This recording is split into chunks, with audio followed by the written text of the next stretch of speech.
Hello, my love. Welcome to another episode of Blisstopia podcast. I'm your host, Mercedes Castellani. This week, I have a very fun episode for you.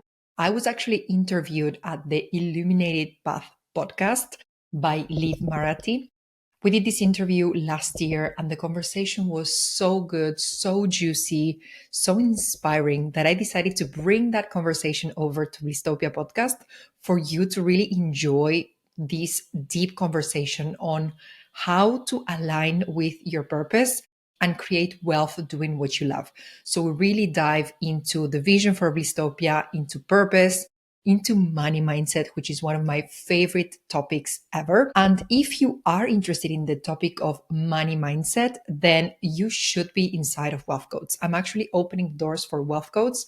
Wealth Codes is my 9-week program where you will learn how to double your income, finally get that pay raise, and attract money out of nowhere. This is literally the program that will take your money mindset and your finances to the next level.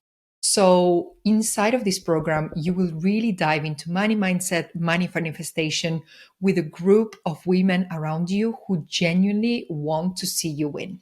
So if you are ready to go from financial stress, anxiety, worry, fear, hoarding money, avoidance, overspending, guilt, into a place of abundance, overflow, wealth, freedom, peace, calm, expansion, and happiness, definitely look into this program and get inside while the doors are open. You're going to find the link in the show notes. Go ahead, click in there. I would love to see you inside of Wealth Codes. We are closing the doors for this next round on January 26th at midnight Central European time. So if you want to get inside of Wealth Codes, then don't wait, because the doors are going to be open for a limited amount of time. And we're going to really, really skyrocket your finances in this next new year. The first step in any wealth and personal finance journey is to really work on your money mindset. So take this as your first step. Join Wealth Codes now. And I can promise you that 2026, it's going to be a fantastic year for you financially. See you inside. Welcome to Blisstopia Podcast. I'm your host, Mercedes Castellani, life purpose coach, business owner, and your spiritual guide on all things mindset, manifestation, and purpose. This podcast is a space for deep reflections, meaningful conversations to help you expand your mind, dive into the depths of your soul, and create a life that makes you feel alive. Whether you're walking, driving, or simply vibing, take a deep breath and get ready to dive. Welcome back to another episode of the Illuminated Path Podcast. I'm so excited to welcome to the show Mercedes, I've actually been on her podcast before, and now we're doing a swap, and she's coming here to the ENA community. So welcome to the show. Thank you so much, Liv. I'm super happy to be here with you. Yes, I was just, before we hit play, I mentioned how, I've been wanting to have this conversation on the podcast to talk about money and wealth and manifestation and money mindset and how it's all interconnected. So when I saw that this was an offering that you had or something that was part of your work, I knew that was the conversation to bring in today. So I would love to kick it off. I know that you are the founder of Blisstopia. And so I wanted to hear a little bit about what exactly that is, right? What is your vision for Blisstopia, for the world, and just how did even that word come to mind? Yes. So this word and the whole vision for my business, this is a business that I set up in 2022. And the word Blisstopia came like a download to me. I was walking around Barcelona, visiting some friends, walking around. So, when we walk, sometimes we get these creative energies. And I had like this massive download. It was like, it's called Blisstopia. It's for women. This is what you're going to offer. This is what we're trying to create in the world. Boom, boom, boom, boom, boom. Like the whole thing came to me. There was never a point where I had doubts. Should I change the name? No. It was this thing that sometimes some people believe that ideas choose you. And I think this idea chose me. And I gladly took on the challenge. So basically, Blisstopia is a word that I came up with, or that was downloaded to me. We don't know. And basically, this word sits between utopia, the perfect world in which we would all like to live. But by definition, it doesn't exist. So that would be a world of peace and unity and inclusion and beauty and love, all of the things that we would like. But then by definition, utopia doesn't exist. And then there's dystopia, which is the place where we might end up if we don't change fast enough, if we still consume the way we consume, if we continue with war, if we don't understand each other the way we are doing right now, basically. So between utopia and dystopia, there's Blisstopia. So there's this proposal in the middle. And basically, this world is a world in which we live in sustainable ways. We live in abundance. We live with love for one another. We love difference. We don't just tolerate difference. We love difference. Everybody's empowered. There's no racism. It's like this ideal world that we would like to live in, but by definition, it exists. And what I do believe is that when one person is in bliss, when one person is happy, we automatically have an impact everywhere around us. So we have an impact on our partner, our friends, our families, our clients, our coworkers. So by changing one person, allowing one person to be happier, that person is having an impact on their communities. And if we have more and more people who are happy, enlightened, in bliss, then this is going to become a better world. So that's what I believe. That's what I stand for. That's why I wake up with a smile every day. And that's why I created this business, Blisstopia, that supports women in finding their purpose in life, aligning with their purpose, and making lots of money doing what they love. Because I do believe that we get to have impact and income. So that's why I set up Blisstopia. We serve women from all over the world. And yeah, it's a business that it's booming, it's growing, but it's really anchored in this vision for a better world, really.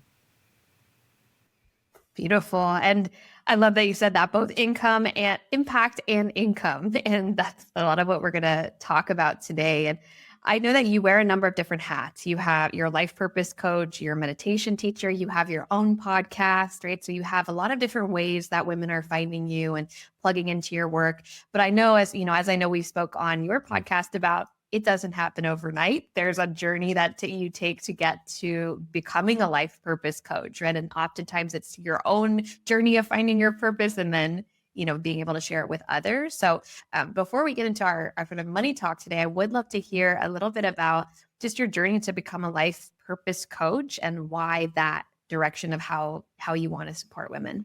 Yes. So basically, before I created my business, I was in the world of wine. I was a marketing director in the fine wine industry. So I did a traditional career, very successful career. Very quickly, I became a marketing director. I was 32 years old, so that's quite rare. Normally, people become a marketing director in their 40s, in their 50s. So basically, my path was, I had a very successful path in marketing. And at some point, I think around my 30s, I started feeling like, "Ah, it's not this, you know. I had always had that drive, that energy. And at some point, it went away. And I think it was around the time where I started becoming more and more conscious. During COVID, as many people, I spent a lot of time on my own. I had already a practice of meditation and yoga. So during COVID, I was on my own and I basically meditated nonstop for 3 months, did yoga nonstop for 3 months. So I was basically in a retreat on my own for 3 months. And basically from the back of that, something happened and my consciousness expanded. So I think up until that point, I had always crafted my path thinking, what's more interesting for me? What's more important for me? How am I going to make money? How am I going to have fun? But at that point, when my consciousness became bigger, I started thinking in terms of we, and not only we like friends and family, we as a planet. I started thinking, okay, but what is the impact for the planet? What am I actually doing for the planet? The whole perspective became a lot bigger. So I realized that what I was doing in the world of wine, which is gorgeous, sophisticated, blah, blah, blah, but it's still poison, was not necessarily the best for the world, was not necessarily the best use of my talents, from my brain, my emotions, my creativity, was not the best use of this resource here on Earth. So basically, I decided I was lost for 2 years. I was still in my marketing director role, lots of pressure, lots of responsibility, but I knew that wasn't my place anymore. And I was trying to find myself. So I tried basically everything that I could find under the sun, from astrology, human design. I even tried ayahuasca. Like, I went all in. I was like, I'm going to find my purpose. Why did I came to Earth? Who am I? Why did I came to Earth? So I was on this journey, very, very, very lost for 2 years. I tried everything, all of the spiritual things that I could find, all of the information that I could get from different modalities. I tried them all the ones that I knew back then that existed. I've tried them. And basically, from the back of that discovery that I had to do on my own, because back then I didn't find a life purpose coach who could support me on that journey, who could provide a structure, who could tell me, okay, we're going to do this and this and this exercise. I'm going to help you map out this and this and this, and these are the ideas and these are the things that you could do. I didn't find it back then. So I had to do that journey on my own. And basically, it took a long time. Eventually, I found something, and it was this thing: coaching women, helping them be happier, creating a better world. It didn't have all the details and the fine tune that it has today, but the main blocks were there: coaching women, helping them be happier, changing the world. And that hasn't changed. Things have evolved and refined over the years, but the fundamentals of what I do are the same. And so I found my purpose. It was this thing, I wanted to coach women, help them be happier. Back then it was help them be happier. It wasn't helping them find their purpose. So I slowly began to articulate things as time evolved, as I evolved, and as I understood also the demand for different things, etc. So basically, I found my purpose, and there I was holding these two things on my plate: my very demanding marketing director role, and then this passion, this fire, this thirst that I had inside of me. So basically, what I did was, for 1 year, I started building my business on the side. So basically, I would close my work laptop, and then on the evenings, on the weekends, work on my vision, work on this business. And it was a very intense year. I'm not going to lie. It was very hard because it was many, many hours working. And I used to have, and I have now, a very good life balance. But that year was out of balance, but it was for a good cause. So that 1 year, I set up all the foundations. I did everything. Also, I put all of my finances in place. I wanted to save we can talk about that, but I gave myself a lot of safety in order to do that, because I was so scared of leaving my job. I had, as I said, a very successful career, a 6-figure salary.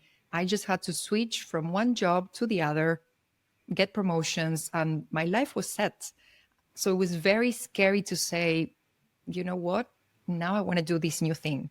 It felt like I was on this highway rolling on a Mercedes. And then all of a sudden I'm like, you know what? I want to check that waterfall because it sounds really, really cool. And I want to check what's in the waterfall. And I had no idea if there was actually a waterfall, if the waterfall was nice. It was hard to get from the highway because I was already rolling. So eventually I did that. I provided safety for myself. I had savings for many, many months. For 18 months, to be honest. And I said, okay, I'm going to give it a try for 12 months. I have saving for 18 months. So I gave myself a lot of safety, because my biggest fear was, am I going to be able to survive financially if I do this? And this fear comes up a lot. Is this viable financially? And then this sense of safety and security that we all need. Am I going to be able to survive if I follow this dream?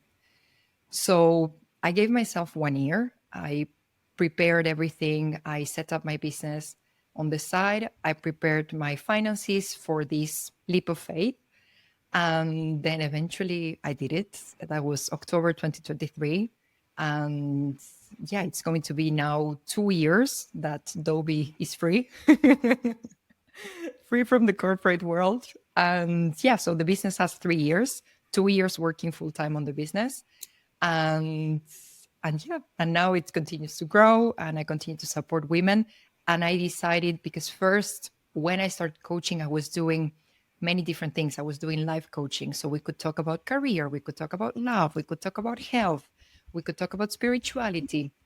And I started having this influx of women that were inspired by my own story. Women, for example, that were working at Louis Vuitton and they wanted to quit their fancy job and now set up their business in art. A doctor who wants to heal in a different way through yoga.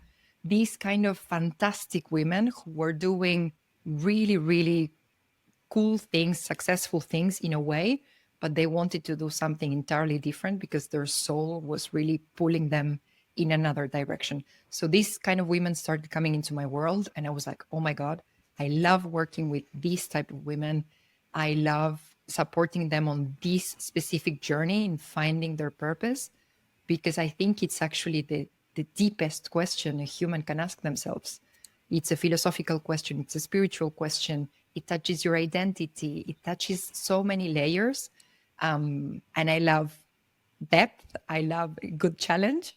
So I was like, I love working with this type of women. I love supporting them in this specific topic. And that's why I went from like life coaching, spirituality in general into life purpose coaching. There's still a lot of spirituality because I think that's where we get the information basically. Who are we? What are we here to do? We need to tap into our intuition. We need to be in contact with our spirituality. Maybe some other coaches have another way of doing things. I believe that we need to be in contact with the soul, with the intuition, and then we can use our minds to create something that makes sense in the 3D world. But we need to be in contact with our intuition, with our soul. So there's still a lot of spirituality. There's still a lot of manifestation, which I deeply believe, and it's helped me manifest and create so many things.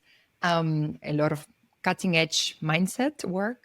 And women can now find their purpose in 4 months. So what took me 2 years of being lost, trying absolutely everything under the sun, now I created a structured approach. In 4 months, you go from I'm lost, I don't know what to do, or I know what to do, but it's not going to work, to this is what I want and I'm going to do it. And these are the milestones that I need to hit in order to create that dream and make it a reality. I love the evolution because there's so many similarities in our path too, which I know we had discussed on your podcast too, of just coming from corporate, being scared to leave all the comforts of it, safety, the security, the benefits, the salary, and really taking that big leap. But then also like the evolution as a coach, now I'm 5 years into my business and I notice a lot of those same things of it started off as health coaching, just generally whatever health coaching, health things that you want to work on. And now it's really gotten like fine-tuned. It's like, this is my method and this is what I help women with. And now it's actually taking a really interesting turn because a lot of my clients or a lot of people that have come into my world over the past few years, like they are business owners that want to create something business, want to start a business and want to create like a soul aligned business. And so just by nature of the people coming into my world, I'm starting to coach more on business and like how I created my business. And the same thing goes with relationships. A lot of people have come into my world around with relationship coaching needs. And I really have that as like a whole part of my program too. So it's really interesting that the clients and the people that you work with just start to influence your programs more and more. And then you start to get super, super clear of like, oh, this is exactly the transformation that I can give. And it really comes with like, you do have to kind of cast a wide net at first, right? And then start to slowly really like drill down into like, this is the method. And I love that you're like, you can find your purpose in 4 months. You can fast track it because you've done a lot of that heavy lifting of like trial and error and let's figure this out and figure that out. So that's really beautiful that with all the work that you're doing as a life purpose coach, that just has the ripple effect, right? Like you said at the beginning, it's like happier people, more aligned people, more fulfilled people, just has that ripple effect outward as well. So one of the things that has come up also in my, programs, it's a whole actually part of what I talk about in my programs is around money and money mindset. And a lot of time, I think there is a myth, especially in the wellness, the wellness space, that if you're doing this type of work as a coach, as a healer, as a teacher, a guide, that you can't also be like compensated for it in the way that maybe other industries are. And so you said that in the beginning, income and impact, and also being able to sort of dispel that mindset that it has to be separate, right? Making an impact and also getting a big income as well. So in the life purpose coaching, when did money come up for you? When did that become like something that you want to lean into, create courses around? Like, how did that evolve? So basically, when I was in the corporate world, because we learn our money mindset and we learn our attachment style with money. There's an attachment style with money, just as we have with a partner. There's an attachment style with money. So we pick up on that attachment style, and we pick up on the money mindset between ages 0 to 7. And then basically we live our lives, and sometimes we don't realize that some phrases, some beliefs, some things that we've picked up when we were children, when we were in a state of hypnosis, and our parents, maybe we heard a conversation about money and then we formed a belief. And those things come and walk with us, and we don't even realize that they're actually there. So I think when I was in the corporate world, I didn't realize that I had like some blocks around money, some money mindset issues, etc. And I was very protected. I always had my salary. I was getting promotions, switching from one job to the other. I didn't realize that I had to look into my money mindset. But when I decided that I wanted to set up my own business, and this fear, the main fear that I had, it wasn't the fear of failure. I wasn't afraid of, okay, what if I try something and it doesn't work out? What am I going to think of myself? I was like, I'm just going to think that I tried my best, I did my best, and that I tried, I gave it a try. What are other people going to think? I didn't really care. I'm quite free. I'm quite open spirited. I don't care what other people think. I do my own thing. And I hope that by doing my own thing, people are going to be inspired or rejected from my world. And basically, there wasn't a fear of failure. There wasn't a fear of success. I was really thirsty for success. But there was this financial fear. It was like, as I said, what if it doesn't work out? So I started diving into my money mindset to prepare for this change that I knew was going to happen. And I realized that I had this limiting belief that I had to choose between money and spirituality. Because my whole transformation came from spirituality. It came from a lot of meditation, a lot of yoga, an expanded consciousness. It came from something really noble, really beautiful. And I was like, but how am I going to translate all of this beauty and spirituality into money that it's like dirty and bad and corrupt? So I had in my mind back then, of course, now it's not the same, but back then it was, I need to choose between money and spirituality. I can either have a job that pays me a lot of money, but there's no purpose in it, or a job, a business that has a lot of purpose, but doesn't pay so much money. Will pay some money, but not so much money. So the limiting belief was you need to choose between purpose and money. And this belief comes up a lot, and I see it now a lot on clients who think that they need to choose between money and spirituality. And also, it can happen for artists. We need to choose between money and art, because there's so many stories of struggling artists, and there's kind of like this glorification of the struggling artist. So we feel like we need to choose between money and spirituality, or money and art, depending on what we choose. But on the wellness space and on the artistic space, it comes up a lot. And basically, by diving into my money mindset, I realized this is actually a limiting belief. I get to have both. I get to have purpose and profit. I get to have income and impact. Of course, this happened at a subconscious level. We need to work at a subconscious level, rewire all of that through hypnosis, through meditations, through affirmations, affirmations, embodiment, a bunch of tools that we can use. But eventually, you convince your subconscious mind that you can actually have both, and that you deserve both, and that it's only inevitable That's the nice point. When you get into it, is actually inevitable for me to have both. That's when you've made the actual transformation. If your subconscious mind believes that this must happen, it will happen at some point, and then you detach and it happens. So it was kind of a journey to diving into my money mindset, looking into the blocks that I found in there, rewiring all of that. And then basically, every time I do something, I'm quite intense about things. So I'm born on the 22nd of October. So I'm a cusp between Libra and Scorpio. So I'm very Libra for many things, but sometimes you can see my Scorpio. And basically, when I'm interested in a topic, I go all in, very intense, kind of like obsessively into a topic. Kind of like what I did with purpose. It was afterwards, it was like, okay, money mindset, boom. Okay, let's learn from everybody. Let's take all of these courses, boom, boom, boom, boom, boom. So I dive in for very, very good amount of time. I took several courses, learned from best coaches out there. And basically I reframed and changed all of these things for myself. First, it was for me to be able to hold a business that would be sustainable.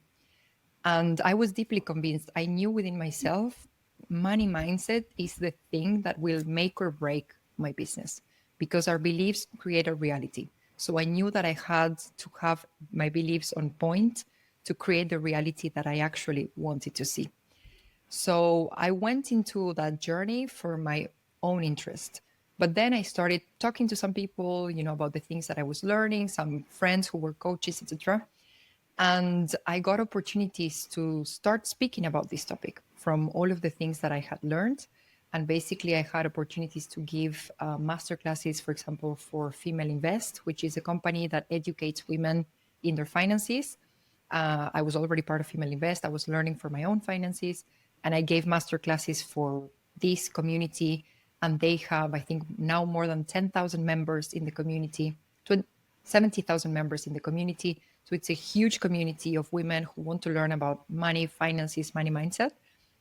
And basically, the universe just started guiding me. These opportunities opened up. I gave 2 conferences for Female Invest, and then a bunch of women started coming into my world, asking for this topic, asking for guidance on this topic.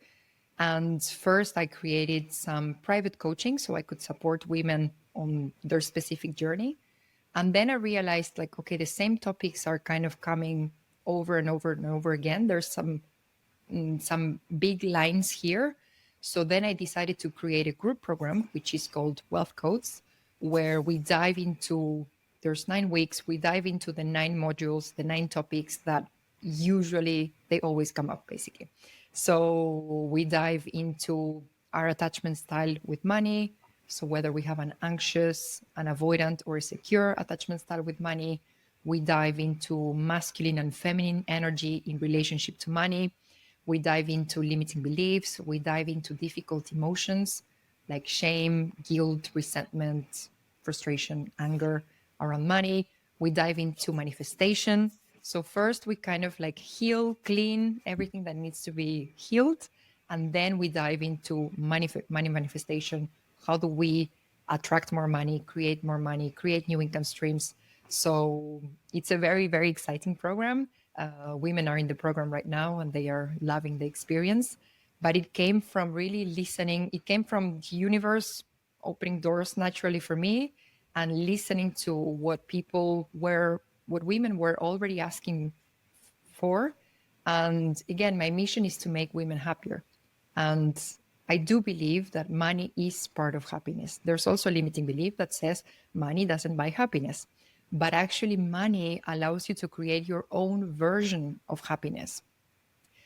So for you to be in WAM, living your purpose, having your business, supporting your child, living with your husband, the fantastic life in WAM, all of these things require money, right? I'm in Paris with my fiance now, having a business, helping women, wanting to help more and more women. All of these things require money. So money allows us to create our own definition of happiness. And so by supporting women in their money mindset journey, I'm convinced that it's a way of allowing them to be happier, because then they can invest that money in whatever is most important for them, their families, their business, a home that provides security for them.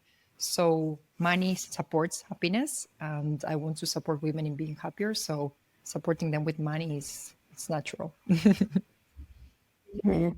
Yeah, and I'm sure you work with such a wide range of, different types of women that come in, but a lot of, my interest in money mindset really was only sparked when I became an entrepreneur because it did like everything came up to the surface. So I remember working with one of my first business coaches, and she really anchored it. I was really nervous to raise my prices. I felt like I had to be very, accessible to everyone and lowest price or offer things for free and discounting, and just that whole journey of raising my prices with the more experience I had was like a really big thing that came up in that coaching. And that sparked really this interest of like, what is my money story? And what fears do I have around accessibility? And what does that look like for me? And I remember she said to me one session, she was like, if you are not well resourced, none of this gets done, right? If you keep doing everything for free or discounted or like really bare minimum, you're going to burn out and then nothing happens, right? So you need to be able to, she was also like, the more experience that you get, the more transformations that you have with clients, like that is worth more than if you're just getting started your first couple months. And so I did a lot of money mindset work unexpectedly when I became an entrepreneur, because it was just coming to the surface with these decisions that we had to make. So when I know some people listening are familiar with attachment styles, but you did mention just how you have relationship attachment styles, like you have money attachment style. So I would love to hear a little bit about, maybe for those unfamiliar with what an attachment style is, what comes up for you with that? And do you notice that women tend to have are more people in one style than the other from the groups that you're seeing? Yes. So I think also I want to touch on something before we dive into this. I totally resonate with you because when you start a business, it's a spiritual adventure, right? Just as a relationship is a very big mirror and we work on a lot of things with a partner. When you have a business, all of these things are coming to the surface. So money mindset will definitely come up to the surface because one way or the other, maybe you end up manifesting, I don't know, clients that default on payments, or your prices are too low and people are still arguing and they're not buying. So all of these things that start appearing on the reality, the good news is that the good and the bad news is that we are generating those. So we can look into our money mindset, change the beliefs, change the narrative, and then change the reality. But having a business will bring all of this to the surface. And then regarding the attachment styles, yes, there's effectively 3 attachment styles. So when we think about relationships, in a romantic relationship, we have the anxious attachment style, which is the person that is afraid that the partner will abandon them. So they tend to cling. They tend to be very anxious if the other person, there's a little distance with the other person. Maybe the person is busy. So we tend to cling and we tend to be there. And we're very afraid that the other person will leave. So with money, it's kind of like the same. When we have the anxious attachment style, we don't trust money. We don't trust the money to always be there for us, like a life partner would always be there for us. So we tend to be clingy with money. We tend to be very anxious. And what this can look like on very practical terms is, for example, women that are checking their bank accounts multiple times a day. I even had some extreme cases of women who are waking up in the middle of the night to check if the money is still there, to check if the money isn't gone. So those were some really extreme cases, but some more common cases are women who are always checking the bank account, checking if the money is there, checking if the payment came through, checking if it's happening or not. So there's this very clingy energy with money.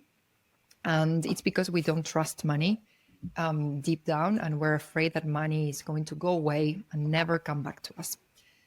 On the other hand, when we think of the romantic relationships, we have the avoidant attachment style.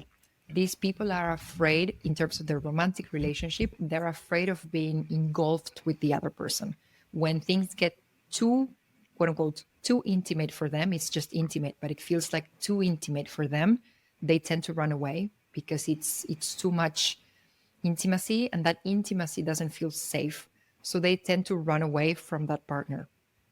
Now, in money, what this looks like is that money feels like a source of tension.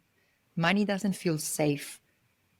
But so what we do is, instead of clinging like the avoidant, we run away. So what people with an avoidant attachment style will do is they are not looking at their bank accounts. If they have debts, they have no clue how much is the total debt. They have several debts. It can be quite chaotic. They have no clue of how much money is in their accounts, how much money is if they have debts. There is no control over the money. So the anxious attachment style has a lot of control, too much control. And then this one has no control. It's very chaotic.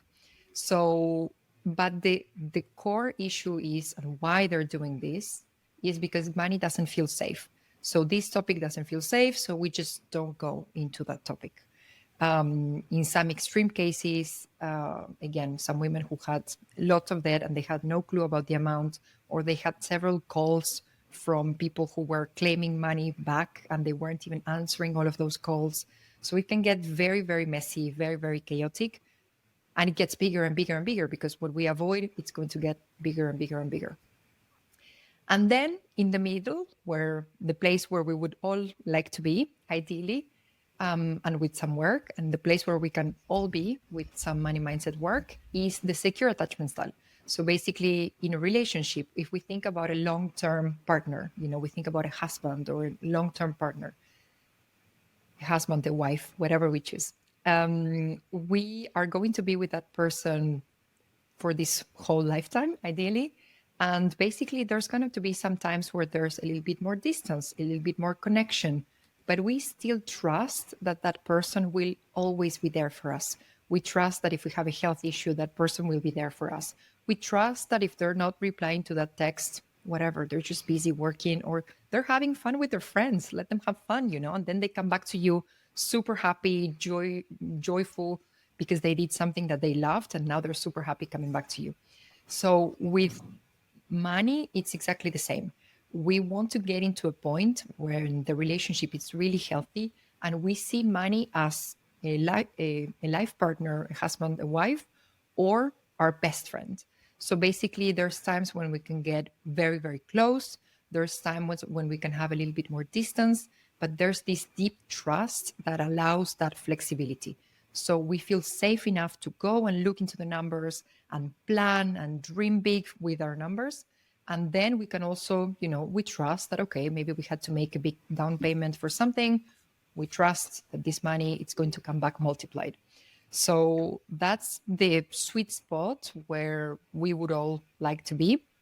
So from my experience, it's usually a 40% of people who are in the anxious. So there's more people in the anxious attachment style. And then I would say 30 in the secure and 30 in the avoidant. But I've noticed that there's more women, at least I work with women, more women who are in the anxious one and less in the secure and avoidant ones. So interesting to look at it, to think about how those, as I was mentioning before, like a lot of work I've been doing lately with clients is around relationships, but then to look at how those attachment styles then relate to money is huge.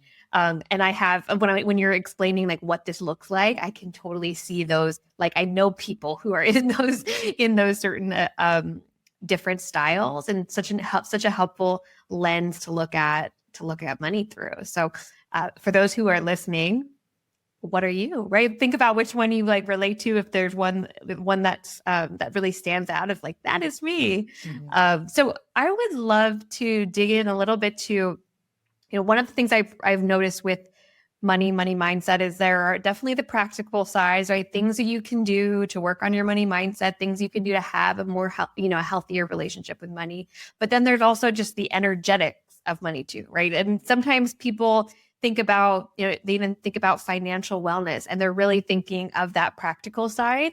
And then the more sort of, alternative views of money and is more on the energetic side. But I know that you really marry the two. So I would love to know, just, for people listening that are like, yeah, I really want to start looking at my money, my wealth, both practically as well as energetically. What are some ways, practices, things, tips that you can give for both of those sides? Yes. So when it comes to money, we can also think about the masculine energy and the feminine energy. So we, of course, and everybody in this community probably knows, all of us, no matter our gender, we have both energies. And ideally, we want to have this in balance in our lives. And the same thing applies to money. So basically, when we think about the masculine energy, it's the planning ahead of time. It's the direction, setting a vision, taking action, committing to something, and really doing what you said you were going to do. Taking those aligned actions day by day. So when we want to cultivate a relationship with money, some people are going to tend to be either more on the feminine or more on the masculine side of things. So we need to eventually find that balance between both of them. If we look into the feminine side of things, in relationship to money, we need to be able to receive. And many times you would be surprised how difficult it can be for people to receive. So we can cultivate this receiving by just letting other people do minor things for us. For example, you are on a plane and someone wants to support you and just carry your luggage and put it in there. Instead of being, like independent girly, no, I've got this, I'm going to do it on my own. Just receive that support with a smile and say thank you. Or if someone gives you a compliment, just say thank you. If someone says, oh, that t-shirt is very nice, thank you. Yeah, it's really nice, huh? Instead of saying, oh no, it's just something that I got, it was so cheap, no, I just have it for 3 years. Or instead of saying, yeah, your t-shirt is also super nice. So we're not receiving the compliment, we're actually giving another compliment. So the feminine energy, it's all about receiving. So we need to cultivate that. And it sounds simple, but it can be quite hard sometimes if we have accustomed ourselves to be this very self-sufficient, independent woman that can do it all and doesn't need anybody. And then other parts of the feminine energy, it's this ability to trust our intuition. We can develop our intuition, be in contact with our soul, with our intuition, and just try to receive guidance. What's the best next step for example, for my business? What's the best next step to deal with some situation at work, to deal and get this promotion? We can use our feminine powers, like intuition, also to get new ideas. I'm going to create this new thing and let's see how it goes. And also the ability to sometimes surrender and go with the flow and be okay with the ebbs and the flow that money can sometimes have. We don't need to control it all like the masculine energy would want to. We can sometimes flow, let it be within certain parameters. So it's also something safe. But it tends to happen that we can either be too much on our masculine from the clients that I work with. Sometimes people, for example, can be in their masculine a lot. So they're doing, they're planning, they're executing. The finances are under control. Maybe they have a secure or an anxious attachment style. So things are under control. But then it's really hard for them to receive the miracle, the unexpected money that appears, and to be open to that and to be grateful for that, and really admit that maybe we can receive money without doing anything, just because we are. And we're using our feminine magnetism and our energy to attract money and opportunities towards us without necessarily doing things. And then on the other side, there's also some people who are going to have a lot more feminine energy. So basically what this looks like is that they're going with the flow, they trust the universe, everything is going to be okay, but the finances are a mess. They have no clue about the numbers. Maybe they have also an avoidant attachment style. And things are completely very, very chaotic. So they don't feel safe because it's too much chaos, too much unhealed feminine energy. So ideally, we want to plan, take action, take aligned action, but also leave some room for the opportunities to drop in, for the universe to surprise us with something that we weren't expecting, and to be there and to be like, thank you. Of course, it makes sense for me to receive this. Of course. So, and just thank you with a smile, and then you don't need to do anything. You just smile. That's it. It's such a balance, like that balance of the masculine and feminine in money and finances. I think about, I talk to my clients a lot about creating these like money dates with yourself, right? Time to spend money or spending time with your money, and kind of making it this relationship, this experience with it, not shying away from it, knowing what's in your, account, setting up the things, the systems that make it feel safe. But then I noticed that it really is like that feminine trust, receiving, expanding your capacity to receive. Like that is some of the hardest work, right? Because we can do and do and do and checklist, spreadsheet our way through anything, but that being able to receive, and even just noticing like limiting beliefs around, which you had mentioned earlier, like there is the fear of failure, but there can also be the fear of success, and like how that impacts your ability to receive money. And it's tied so much, into our money stories and just what we've seen and experienced along the way. So one of the things that has helped me is grounding in, certain affirmations or even mantras of like, okay, when I have a tough money experience, or, when I need to come back to my relationship with money, here are some like kind of grounding phrases or mantras that I can use. And I'm sure you have a bunch, but the one that always comes back to me is just this idea that it's already on its way, right? Like it's already on its way back to me. Like the more that I invest in myself, it just cycles back. It's that trust that like it's already on its way. I heard one of my coaches say like, there's more where that came from. That's one of her like mantras. And I thought, yeah, there's more of where that came from. It's already on this way, like that abundance mindset. So for you, what kind of mantras, phrases, affirmations, what do you come back to as like a way to ground this work? So to me, affirmations have really worked. So for example, when I make any kind of, especially big payments, but also it can be a small payment, I always like to remind myself these phrases, there's more where that came from, or this money, every euro I spend, because I live in Europe, every euro I spend comes back to me multiplied. And I actually imagine, this is actually a nice trick, that, for example, instead of paying $60, 60 euros, that you're receiving times 10. So it's like when you put your card or your phone, you're getting 600 instead of you putting 60, for example. Mm-hmm. So you're like, oh, so this actually feels nice. I'm actually receiving money. So you kind of trick your brain into believing that you're actually receiving that money. Some phrases, for me, a phrase that really hits home because it came after a lot of work. It's abundance is here and it's here to stay. Because I discovered this with a lot of subconscious reprogramming, but one of my fears was that I would make all this money, become a millionaire, and then lose it. So my subconscious mind was protecting me from that loss. So this phrase, abundance is here and it's here to stay, that brings a lot of peace and regulation. So affirmations are really good. Ask affirmations are also really good. I don't know if you knew about this, but you can ask yourself, why am I so successful?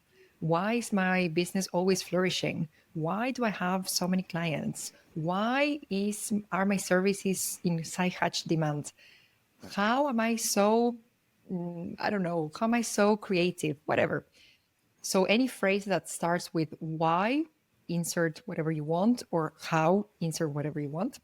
And basically what happens is that the subconscious mind, when you say an affirmation, for example, if you say, I am a millionaire, I am a billionaire, your subconscious mind, it's like, okay, girl, like, who are you kidding? Like, we know that we're not that yet. So, but when you say an ask affirmation, the subconscious mind needs to give you an answer every time you ask a question. So it doesn't have time to think, is this true or not? It needs to be finding reasons for why this is true. Because you've asked, why am I so lucky? So then the brain is not thinking, am I lucky? Am I not lucky? It's thinking, okay, yeah, this is happening in my business. This is happening with my partner. This is, I see you're super lucky. So the brain needs to answer. So ask affirmations really work, especially when an affirmation feels a little bit difficult. or you don't believe it yet, you can start with an affirmation and then eventually move into the affirmations.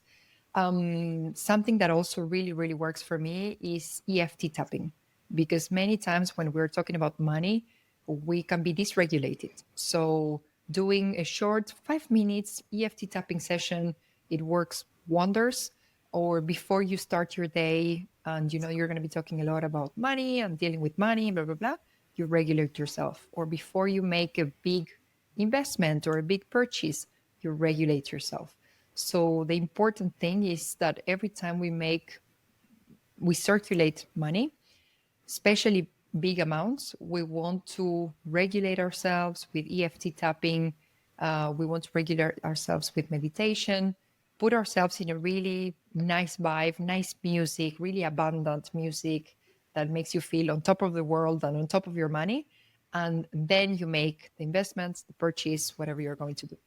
So that has really worked for me. And then embodiment, understanding, okay, who is this woman? What is she doing? How is she speaking? What are the phrases? These I'm like very, very, very careful for myself. Which are the phrases that you would never hear her say? So for the listeners, the millionaire version of you, the billionaire version of you, the successful version of you, whatever you dream for yourself, she would never say, oh, this is too expensive. She would never say this is too expensive. Maybe it is, for example, if we think about a car, let's think about Mercedes, for example. Yes, the price, it is quite pricey, right? But that version of you would say expensive. It would say it's a luxury car. I like to say it's a nice car. So nice car implies luxury car. It's a premium car. But if you're saying it's expensive, you're telling your subconscious mind that you cannot get it. When you say it's luxurious, it's premium, it's a nice restaurant, it's a nice car, you're saying, yes, it's pricey, but also if I want it, I could get it. So I'm very careful, very picky with the words. The word expensive, I'm just saying it for the purposes of this podcast, but then it is banned from my vocabulary. Any kind of phrase that I can't afford, any kind of those phrases, I'm broke. It's never been the case. I've never been in that situation, but any of those negative phrases, forbidden. But we need to be very, very careful with our language, because our words create our reality as well. Our thoughts create our words create our reality. So we need to be very careful. So there are some things that version of you is saying, or she's not saying. So try to find, like, those words. Hear your own conversations in your mind. Hear what you say to other people, and they're like, oh my God, I can't believe I said that. Listen to what other people say about money, and then you can start reframing. For example, one reframe also in terms of vocabulary, instead of saying, for example, a friend invites you to go on a dinner or on a trip, and you look into your account and you're like, okay, right now I cannot do that trip or that dinner, whatever the situation might be.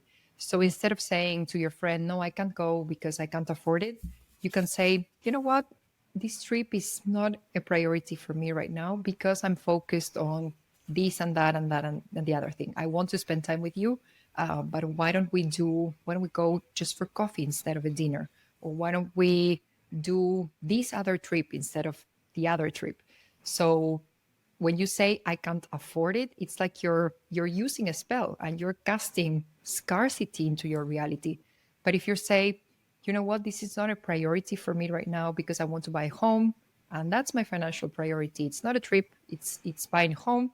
Then you're still in control. And even when you say the phrase, you feel it in your body. If you say I can't afford, it's like, okay, the shoulders are down. Like it feels kind of like sad. But if you say it's not a priority, I want to buy a home, you feel uplifted by the other thing that you want to do. You're still on top of your finances, on top of your money game. So we need to be very careful with our words, and all of the words that are casting scarcity, lack, we change them and we only cast abundance, flow. We only cast good things in our life. So much wisdom that you are dropping in this episode. I know that the wellness community is just going to be taking notes, like so many good nuggets in here. And gosh, I could talk to you for so long. So I will wrap it up because I do want to share how people can work with you, because I'm sure people are listening are like, I need more of that. So tell us a little bit about, I know you live in Europe, but you have, you support clients all over the world, but what are the main ways that people can work with you if they really want to get into this work? Yes. So basically, I have 2 programs that I would recommend. If they want to work on finding their purpose, I have a private, so a one-on-one program for 4 months, and then they can find their purpose in 4 months following this structured approach. And this program is called Path to Purpose. And then if you want to learn about finances, I have this program. It's a 9-week course, which is called Wealth Codes. And this is a group program that you're going to do with other fantastic women that also want to work on their money mindset. So for that one, you can register yourself on the wait list. And then the next time I open a round, because it's a group, so I open rounds every couple of months. The next time I open the next round, if you're on the wait list, you will be the first to receive the information, so you can be in there for the next round. But those are the 2, Path to Purpose and the Wealth Codes.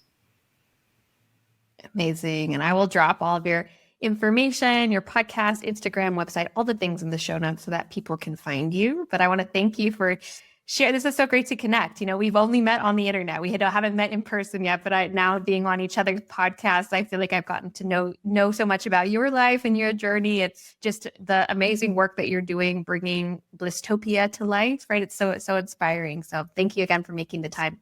Thank you so much for bringing me to the show.